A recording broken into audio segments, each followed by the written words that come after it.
أعوذ بالله من الشيطان اللعين الرجيم. بسم الله الرحمن الرحيم.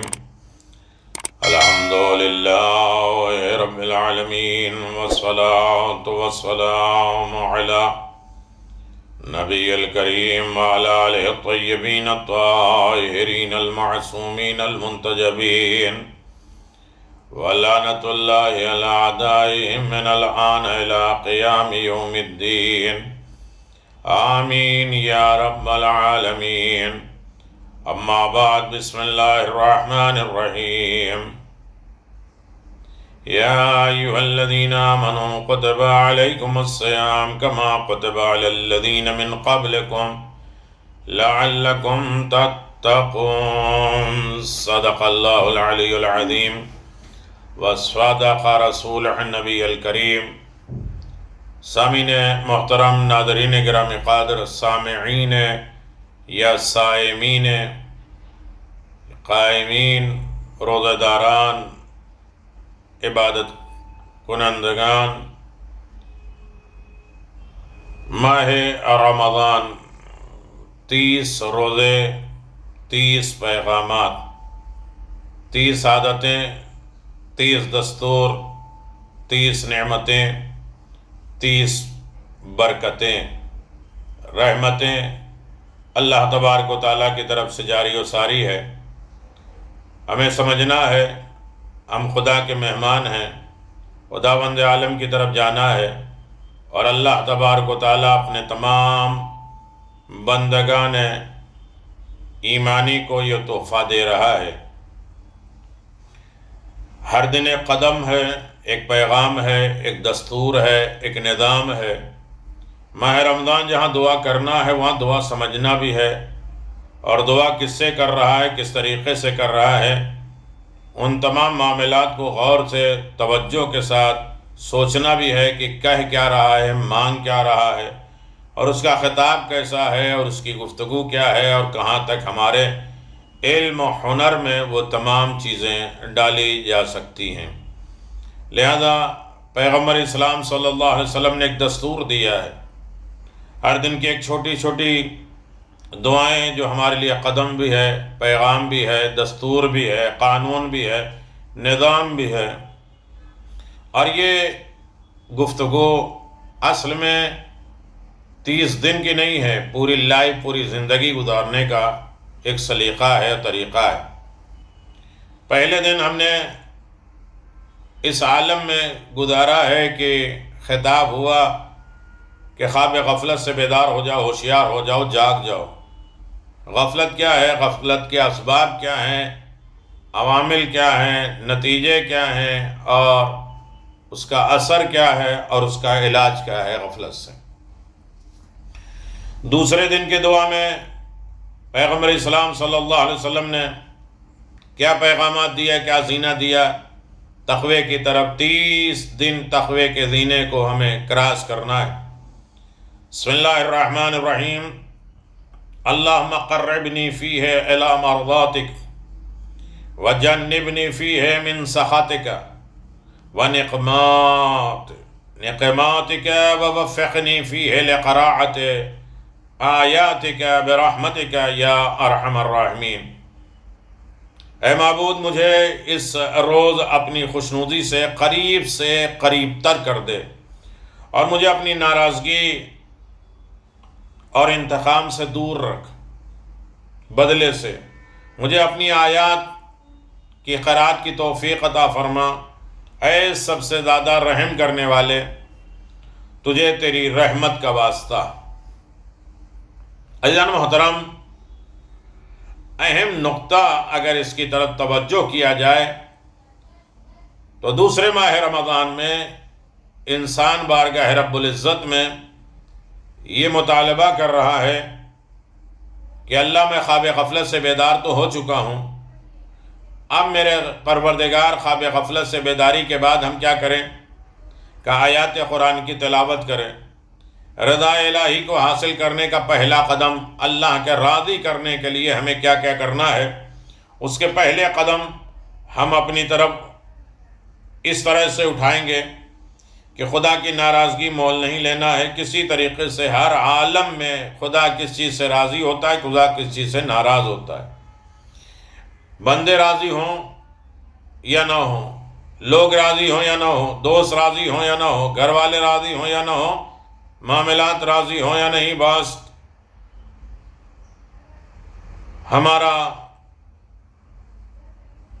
سیٹھ راضی ہو یا نہ ہو، ہمیں خدا کی رضا کا خیال رکھنا ہے۔ کیوں؟ اس لیے کہ ہم بیدار ہو چکے، جاگ گئے، خواب غفلت سے نکل چکے۔ یہ کب ہوگا؟ جب قرآن مجید کی تلاوت کی اہمیت ہوگی۔ قرآن مجید پڑھنا نہیں ہے، قرآن مجید سمجھنا ہے۔ مفاہیم قرآن، تفہیم قرآن، تفسیر قرآن، تعویل قرآن، موضوعات قرآن، دروس قرآن، پیغام قرآن، نصیحت قرآن، ہر ایک چیز میں ہمیں ایک نصیحت تلاش کرنا ہے، ایک پیغام تلاش کرنا ہے۔ دعائیہ فقرات کے مختصر تشریح یہ ہے کہ اللہم قربنی فیہ الی مرضاتک، پروردگار ہمیں اپنی مرضی کے قریب سے قریب تر کر دے۔ زندگی کا سب سے قیمتی حصہ اور خدا کی خوشنودی کے لیے صرف کیا جائے، خرچ کیا جائے، کیونکہ مقام رضا اور عظیم مقام ہے جس تک ہر کوئی پہنچ نہیں سکتا، مگر یہ کہ اخلاص کے ساتھ، سعی اور کوشش کے ساتھ پروردگار کی رضا، خوشنودی تک انسان پہنچ سکتا ہے۔ خدا کو خود کہنا پڑے ارجع الی ربک راضیۃ مرضیہ، پلٹ آؤ، اپنے رب کی طرف آ جاؤ اس عالم میں کہ تو اس سے راضی ہو جا، وہ تجھ سے راضی ہو، اللہ بھی تم سے راضی ہو جائے، تم بھی خدا سے راضی ہو جاؤ۔ مسئلہ یہ ہے کہ ہم خدا سے راضی نہیں ہوتے۔ جناب موسیٰ جب کوہ طور پہ گئے کہ لوگوں نے کہا کہ آپ اللہ سے پوچھو کہ مجھ سے راضی ہے، تو اللہ نے کہا موسیٰ ان سے کہہ دینا کہ وہ تم مجھ سے راضی ہو یا نہیں۔ بندہ ہی راضی نہیں ہوتا ہے۔ اگر بندہ خدا سے راضی ہو جائے، اس کے ابتلا، اس کے امتحان، اس کے دستور، اس کی نعمتیں، اس کی عنایت، تو خدا خود بخود راضی ہو جاتا ہے۔ عاشور کے دن امام مظلوم کربلا کی حالت مقام رضا کا بالکل کھلا ہوا درس ہے، پیغام ہے، جہاں لمحہ لمحہ بڑھتے مصائب اور آلام کے درمیان خدا کے بارگاہ میں امام عالی مقام کے لبوں پر یا دعا ہے، یا مناجات ہے، یا نذرانہ ہے، یا قربانی ہے، یا رضا الہی ہے۔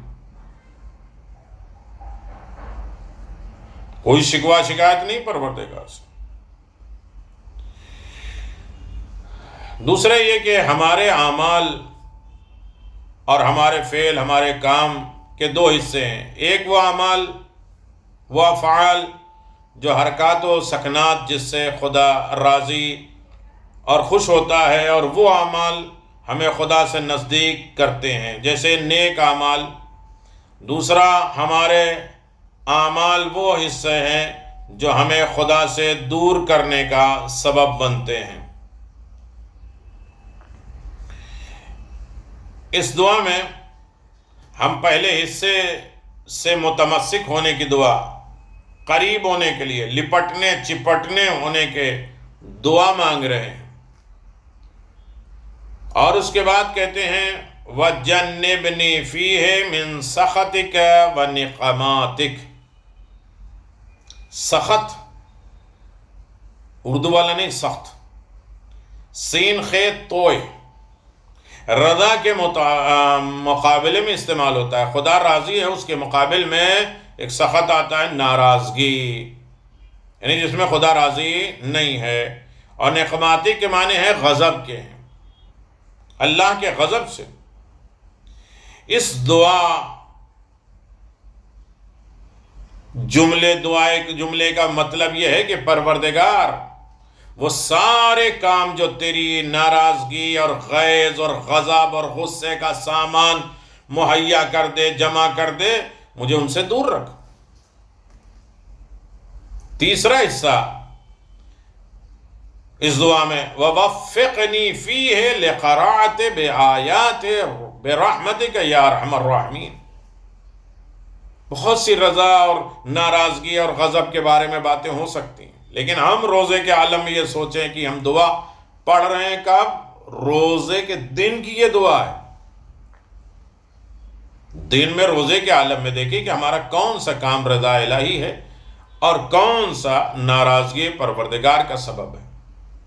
تیسرا جملہ ہے ماہ مبارک رمضان، تلاوت قرآن کی بہار، ماہ قرآن کہا جائے۔ ماہ رمضان المبارک اللہ کا مہینہ ہے، اور اس مہینے کو اللہ کے کلام سے خاص نسبت ہے، اللہ کی زبان سے، اللہ کی بات سے، اللہ کی کتاب سے ہمارا کنیکشن خاص ہے۔ یہی وجہ ہے کہ اللہ نے اپنے انبیاء پر جو کتابیں وقتاً فوقتاً نازل فرمائی ہیں، ان میں سے اکثر اسی مہینے میں نازل فرمائی۔ اور اگر ہم اندازہ لگانا چاہیں کہ رمضان المبارک کی شکل میں ہمارے پاس رحمتوں اور برکتوں کا کتنا بڑا خزانہ موجود ہے، تو ہمیں یہ سوچنا چاہیے کہ اس مہینے کی ایک منٹ میں ہم قرآن مجید کی تلاوت کے ذریعے کتنی نیکیاں کما سکتے ہیں۔ ایک منٹ، جی ہاں، صرف ایک منٹ میں ہم قرآن مجید کی ایک مختصر سورے کو تلاوت کر سکتے ہیں، ایک مختصر آیت کی زبانی یاد کر سکتے ہیں، ایک ایک آیت کوئی چیز ہم یاد کر سکتے ہیں۔ اور اسی طرح اگر ہم اپنے ایک ایک منٹ کی قیمت جانتے رہیں اور بناتے رہیں تو اندازہ کر لیں گے کہ ماہ رمضان کے بقیہ دن، جو دن باقی ہیں، ہم قرآن مجید کی کتنی تلاوت کر سکتے ہیں، قرآن سے کتنا قریب ہو سکتے ہیں، ہمارے اور قرآن میں جو گیپ ہے وہ ہم کتنا فل کر سکتے ہیں۔ قرآن کی گفتگو ہم سمجھ سکتے ہوں، ہم قرآن کے ذریعے بات کر سکتے ہوں اور قرآن کی باتوں پر عمل کر سکتے ہوں۔ یقیناً ماہ کلام الہی، خدا کی زبان، قیامت تک کے لیے ایک زندہ چمکتا معجزہ ہے۔ جو بھی انسان اس کو جس زمانے میں بھی تلاش حق کی نیت سے پڑھے گا، حق کو تلاش کرے گا، قرآن اس کو ضرور راہ ہدایت دے گا۔ یہ وہ کتاب ہے جس کا پڑھنا، پڑھانا، سننا، سنانا، سمجھنا، سمجھانا عبادت ہے۔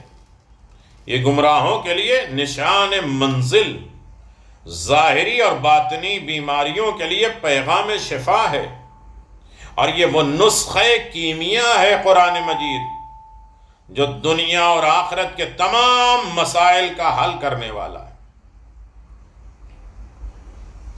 یہ انسان کے دل میں زنگ لگ جاتا ہے، جیسے لوہے میں لگتا ہے، قساوت قلب ہوتا ہے، دل سخت ہو جاتے ہیں، پتھر کے ہو جاتے ہیں، دل کجروی ہو جاتے ہیں، برائیوں کی طرف لے جاتے ہیں، برے خیالات کو، آنے والے سب کو قرآن مجید ختم کر دیتا ہے۔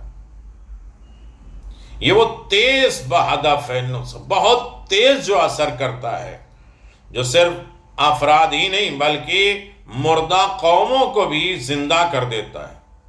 اور یہ وہ چشمے صافی ہے، پاک صاف چشمہ ہے جس پر آنے والا کبھی محروم اور مایوس نہیں ہوتا ہے قرآن مجید کے ذریعے۔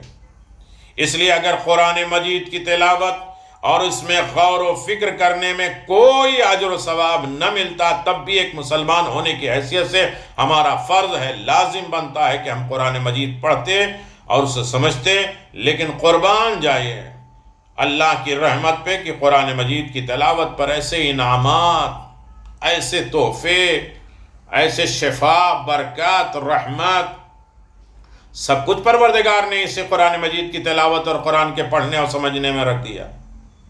اگر ماہ رمضان میں ایک آیت پڑھے تو پورے قرآن کا اجر و ثواب۔ اگر انسان پوری زندگی اسی کام میں گزار دے تو بھی ان انعامات کا شکریہ ادا نہیں کر سکتا۔ قرآن مجید کی تلاوت کرنے والا جو اپنی زندگی کو اس پاک کلام کے مطابق ڈھال لیتے ہیں، ان کے بارے میں پروردگار کا ارشاد ہے، ان الذین یتلون کتاب اللہ واقاموا الصلاۃ وانفقوا مما رزقناہم سرا وعلانیۃ یرجون تجارۃ لن تبور لیوفقہم اجورہم ویزیدہم من فضلہ انہ غفور الشکور۔ یقیناً جو لوگ اللہ کی کتاب کی تلاوت کرتے ہیں اور انہوں نے نماز قائم کی، جو کچھ ہم نے بطور رزق دیا ہے، رزق کے اعتبار سے دیا ہے، اس میں سے ہماری راہ میں چھپ کر خرچ کرتے ہیں، یا کبھی اعلان کر کے خرچ کرنا ہو تو اعلان بھی کرتے ہیں، یہ لوگ ایسی تجارت اور بزنس کے امیدوار ہیں جس میں کسی طرح کی تباہی نہیں ہے، تاکہ خدا ان کا پورا پورا اجر دے اور اپنے فضل و کرم سے اضافہ کر دے۔ یقیناً وہ بہت زیادہ بخشنے والا ہے اور قدر کرنے والا ہے۔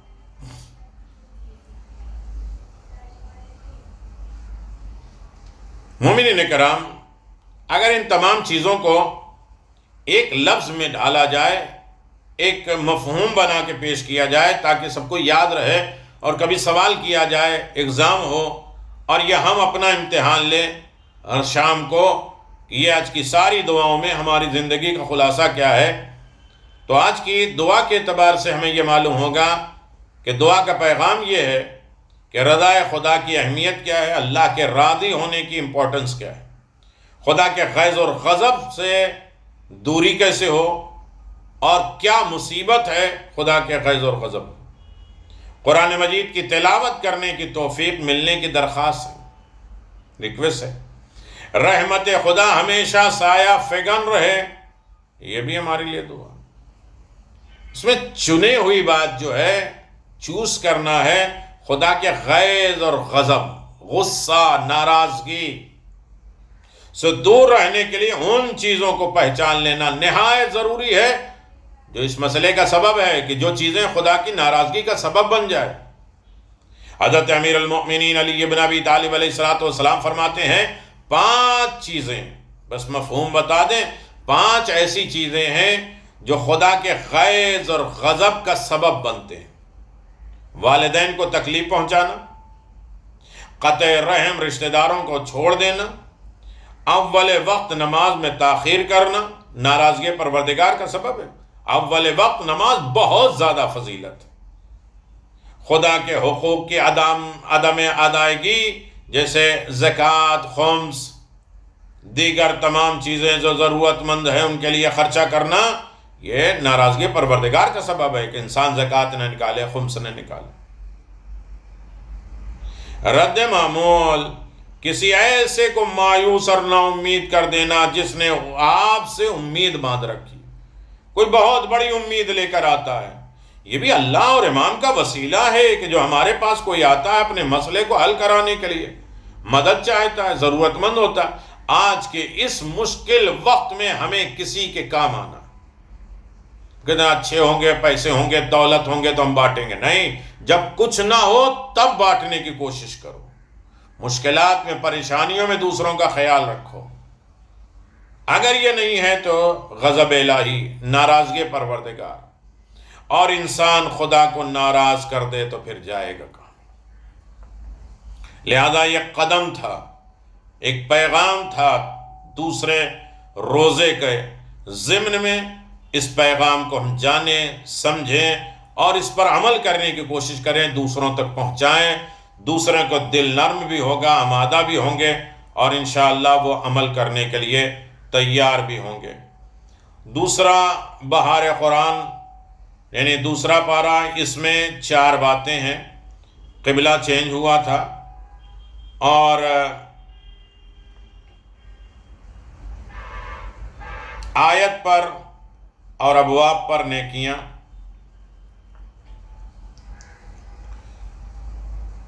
طالوت کا قصہ اور طاعون کا قصہ، بیماری آئی تھی اس کے دوسرے پارے میں ذکر ہے، اور طالوت کا بھی قصہ اسی میں ہے۔ قبلہ چینج ہوا تھا ہجرت مدینے کے بعد 16 یا 17 ماہ تک بیت المقدس کے قبلہ بنا کر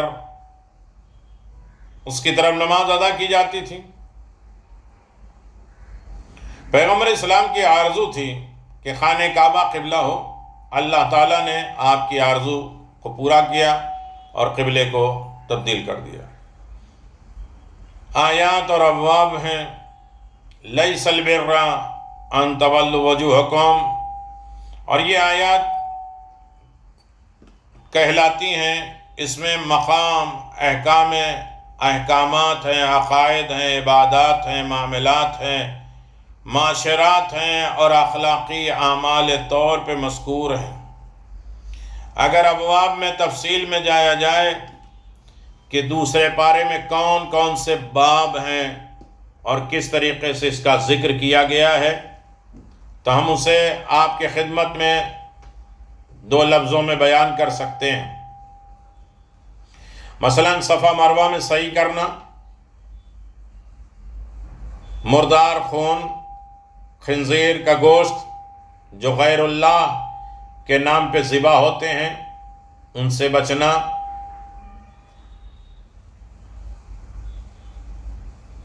نامزد ہوئے چیزوں جو حرام چیزیں ہیں اس سے بچنا، قصاص، وصیت، روزہ، اعتکاف، حرام کمائی، قمری تاریخ، جہاد، حج، راہ خدا میں انفاق اور خرچ کرنا، ہجرت، شراب اور جوا، مشرکوں سے نکاح، حیض میں جماع، ایلا، طلاق، عدت، رضاعت، مہر، حلالہ اور میدہ۔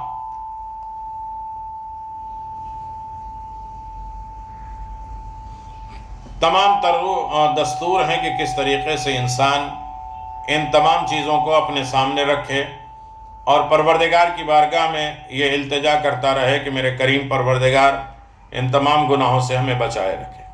تیسرا کام تعاون ہے۔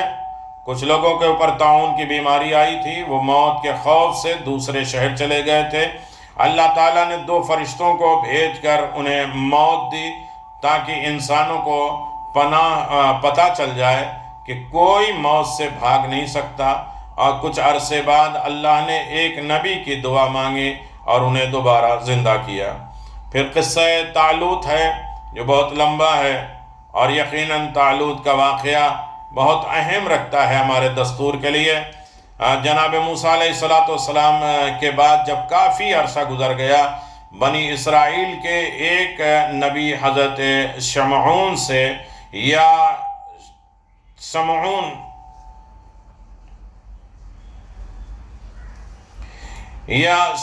سے بنی اسرائیل نے کیا کہا، اور ان کے لیے ایک امیر بادشاہ مقرر کرے، تو آپ علیہ السلام کا اللہ تبارک و تعالیٰ سے فرمان سنانا کہ اللہ تعالیٰ تمہارے لیے طالوت کو بادشاہ مقرر کر رہا ہے۔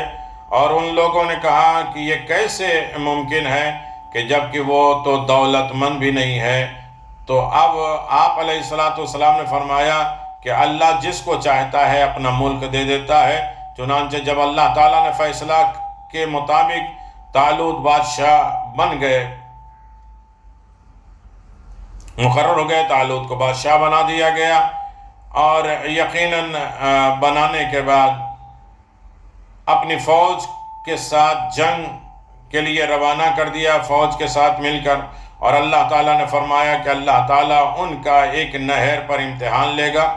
چنانچہ اللہ تعالیٰ نے امتحان لیا جس میں بہت کم لوگ کامیاب ہوئے، اور کامیاب ہونے والوں کے ساتھ مل کر طالوت نے جالوت اور ان کی فوج کے ساتھ جنگ کیا۔ طالوت کی فوج میں حضرت داؤد علیہ السلام بھی تھے جنہوں نے جالوت کو قتل کیا، اور اسی طرح سے بنی اسرائیل کے ظالموں کا ظلم سے نجات مل گیا۔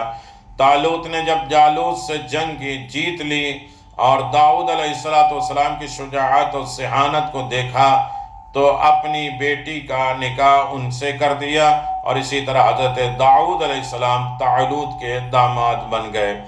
تو یہ پیغامات تھے جس کی طرف ہمیں تھوڑا سا متوجہ ہونا ہے کہ قرآن میں قرآن کہانیوں کی کتاب نہیں ہے، اس میں بہت سی چیزیں اسے بیان کی گئی ہیں جو ہمارے زمانے کے اعتبار سے، ہمارے اعتبار سے بہت اہمیت رکھتی ہے۔ اسی لیے اللہ نے اس میں آواز دیا ایسے لوگوں کو اس جنگ میں لے کر جاؤ جو صبر کر سکتے ہیں، تمہارے 20 ہوں گے تو وہ 200 2000 پہ بھاری ہوں گے۔ صبر مجبوری کا نام نہیں ہے، یہاں تک کہ طالوت کے فوجی نے نہر کے پاس پہنچنے کے بعد چلوں میں پانی بھی لیا، اللہ کا حکم تھا اتنا پینا کہ جان بچ جائے ایک چلو، نہیں تو بالکل نہیں پینا، پیاسے ہیں، بھاگ دوڑ رہے ہیں، امتحان ہے، پانی ہاتھ میں ہے تب بھی نہیں پی رہے ہیں، اب روزہ رکھ رہے ہیں، منہ میں پانی ڈال رہے ہیں وضو کے نام پہ، پھر بھی آپ گلے سے نہیں اتار رہے ہیں۔ یہ اللہ کی رضا کا ذریعہ ہے، خوشنودی پروردگار کا ذریعہ ہے۔ یقیناً اسی طرح سے انسان کامیاب ہوتا ہے۔ خداوند عالم کی بارگاہ میں دعا ہے کہ میرے پروردگار ہمیں حق روزہ، حق نماز ادا کرنے کی توفیق عطا فرما۔ تلاوت کا جو حق ہے، تلاوت کا جو دستور ہے، تلاوت کے جو پیغامات ہیں، دروس ہیں، نصیحتیں ہیں، قانون ہیں، ان سب کو ہمیں انجام دینے کی توفیق عنایت فرما۔ قرآن ہمارے لیے بھی باعث نجات ہو اور ہمارے مرحومین کے لیے بھی، اور ہمارے آل اولاد رشتہ دار قرابت داروں کے لیے بھی بہترین تربیت کا ذریعہ بنا دینا۔ اللہ آپ کے تمام بیماریوں کو دور فرمائے، کوتاہیوں کو دور فرمائے، غفلت کو دور فرمائے، اور شوق اور ذوق کے خلوص کے ساتھ ہمیں عبادت کرنے کی توفیق عنایت فرمائے۔ اور جتنے جسمانی مریض ہیں پروردگار، انہیں اس مصیبت میں انہیں بچائے رکھنا، انہیں شفا دے دینا، اور تمام مومنین کو اپنے حفظ و امان میں رکھنا، ہر طریقے کی بیماریاں، خرابیاں، روحانی جسمانی تمام پریشانیوں سے نجات عطا فرما۔ وآخر دعوانا ان الحمدللہ رب العالمین، وصلی اللہ علی نبی الکریم وعلی آلہ الطیبین الطاہرین۔ السلام علیکم ائمة الہدی ورحمۃ اللہ وبرکاتہ۔ استودعکم اللہ واقرأ علیکم السلام۔ آمنا باللہ وبالرسول وبما جئتم به ودللتم عليه، اللهم فاكتبنا مع الشاهدين۔